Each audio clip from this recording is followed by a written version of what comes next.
At ito ay dinisenyo ng sikat na architect. Patay na po. So sino na po ang nagmamay-ari ngayon nito, ma'am? Okay, so nandito tayo mismo sa pinakataas. Talagang umakyat sa ibabaw ng bubong no? Diba?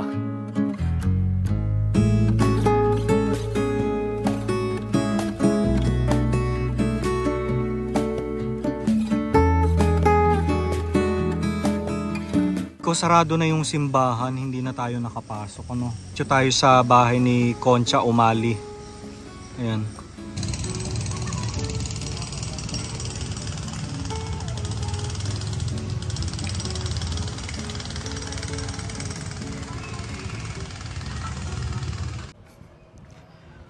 Okay, so nandito nga tayo sa tapat ng simbahan ng Chaong, mga ka-YouTubero.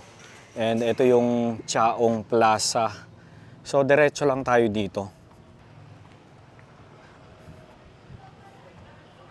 Okay, so eto Herrera.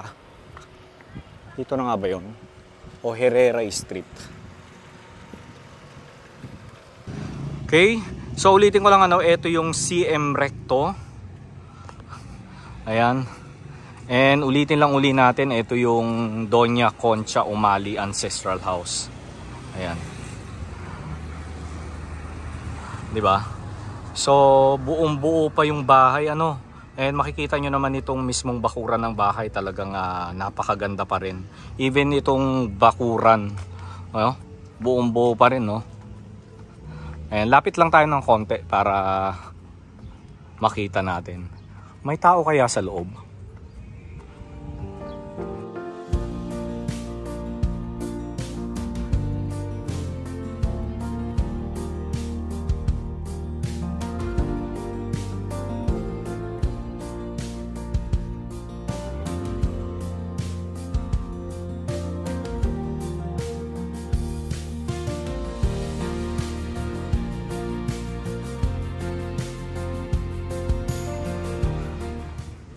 So mukhang may nakatira sa loob. Siguro yun yung caretaker, So makikita nyo yung pinaka ilalim ng bahay. May underground o basement, Diba? Okay. So ulitin lang natin, Doña Concha Umali Ancestral House na itinayo 1928. At ito ay dinisenyo ng sikat na architect na si Tomas Mapua, mga ka-YouTubero. Diba?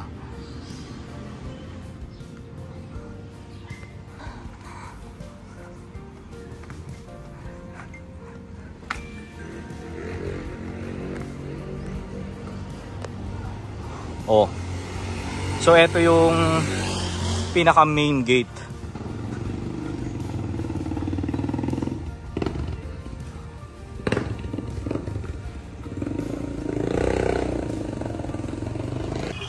So dito tayo sa kabilang side. Baka sakaling may tao dito.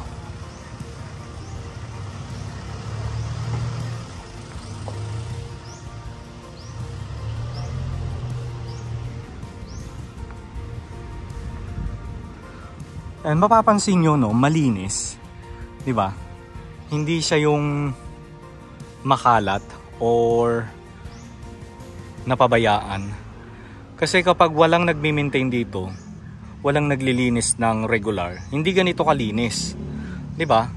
So ibig sabihin may nag-aalaga dito at may parating naglilinis, Ayan.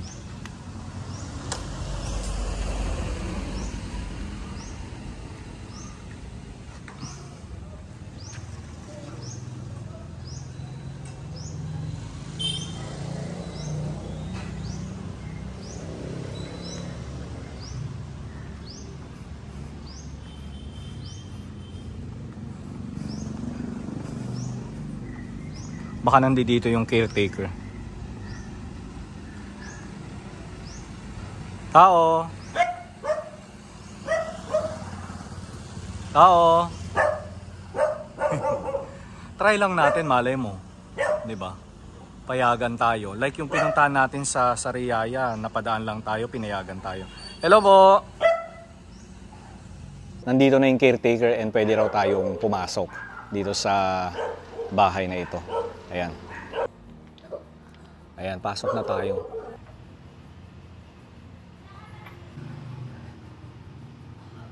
Okay, so ang nagmamay-ari po is Doña Concha.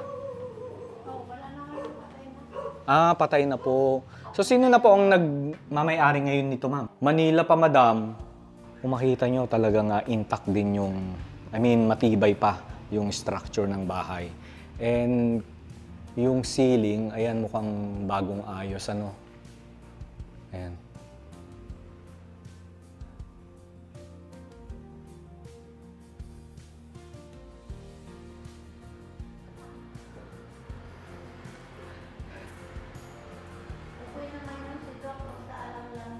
Madam, ano po ito? Kwarto po ba ito? Ah, kitchen dito? Akyat muna tayo sa taas. O, sige. Oh. Okay, sige. Dito muna tayo sa taas. Mamaya na yung tore. So, iba yung daanan papunta ng tore.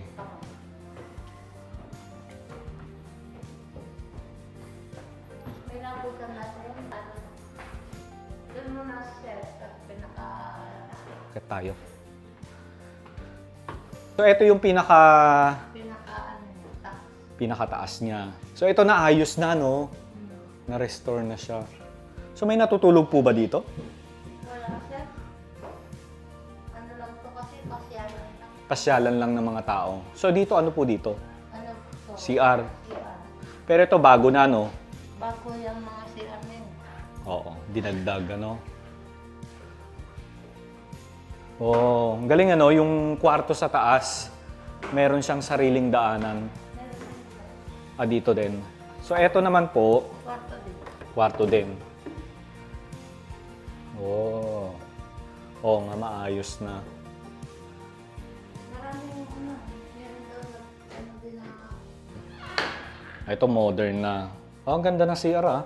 So, ito yung pangalawang room. Halika, nababa na tayo. Labas na tayo. Ah, oo. Oo nga, ito ang malaking kalaban ng bahay, yung tulo ng bubong. Pero at least, inaayos naman siya. inaayos niya, kaya lang Oo. ano lang. So, ito yung ito yung sa sampalok. Kasi may puno ng sampalok. Ah. Pero yung sa taas, yero na. Pero ito talaga yung original, no? Halika na, pasok na tayo. Maambon na. Okay, labas na tayo dito. So, yung bahay, gradual, nire-restore. Kumbaga, parang inuunti-unti nila, hindi biglaan, no? Ayan.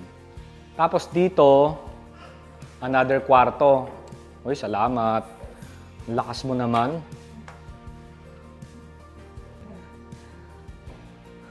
Di ba? Ventanilla. Ay. Di ba? Pero hindi, dapat to talagang nakasara kasi yung ulan, no? Gawa ng pag naulan ng mga. Di ba? Mga modern na yung mga CR nila rito. So ito siguro yung master bedroom to. No? Laki. Sinamahan ko yung mga staff ni Oh, laki din ng bathroom. Ito bago na, no?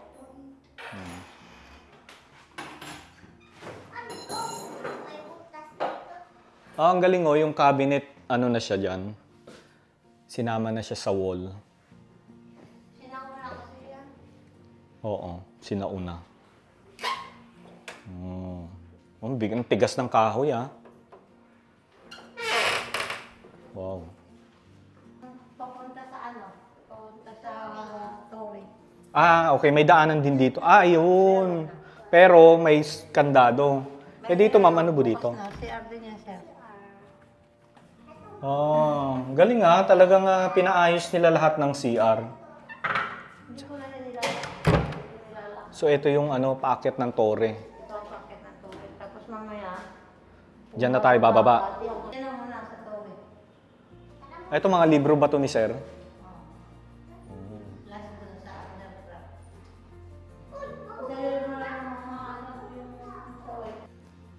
O, di ba? So, ito, bago na ito. Napaayos na nila. Tapos, semento na rin yung kisame. Di ba? Yung ceiling. Halika, akit na tayo. So, ito na yung tore. So, sasamahan tayo ni ate. Imelda. Oh, madilim. Oo, kami lagi yung kasama dito rin pag may umaakit. Ano to? Tulak? Ano mo sir? Yan. Ayun. Oh, umaambon na.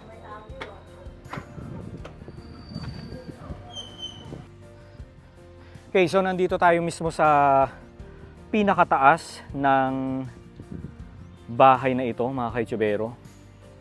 Ayan. So, ito yung Concha Umali Ancestral House.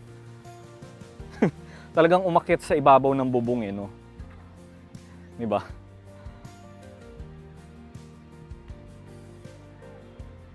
Halika na. Dyan, ano naman dyan?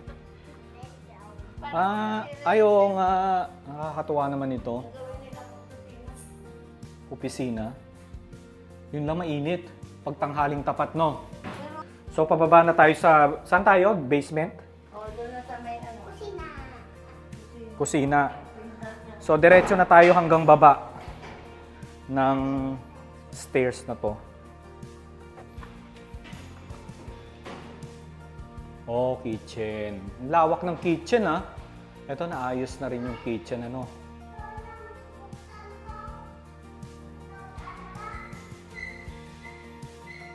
Nice. Tapos kita nyo, ang lalaki ng mga louver, oh. Louvers. Ito. Wala buksan yan. Diba?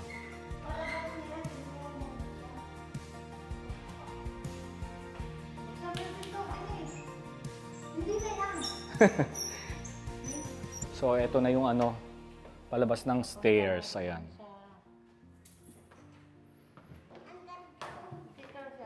Dito. O, underground. Meron bang daanan dito hanggang simbahan? Sinara na daw siya. Sinara na.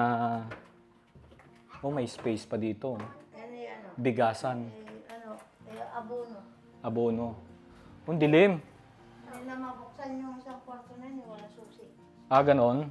Kaya hindi Oh, dilim. hindi namin napupuntahan. Oh, walang ilaw. Brown out. Ito yung pinakababa niya. Ang ganda, ah. Ang galing, puro libro. Libro lahat to ni Sir? Ni Doktor? Dr. Stewart? O, diba? So, nung araw, itong pinakailalim, ilalim lang talaga ng bahay. Pero ngayon, oo, lupa pa, yes. So, ngayon, kinonvert nila into a library. Oo. May labot siya daw din, papunta sa simbahan. Oo, mga bahay naman talaga, bahay ng mga mayayaman noon. May mga lagusan talaga.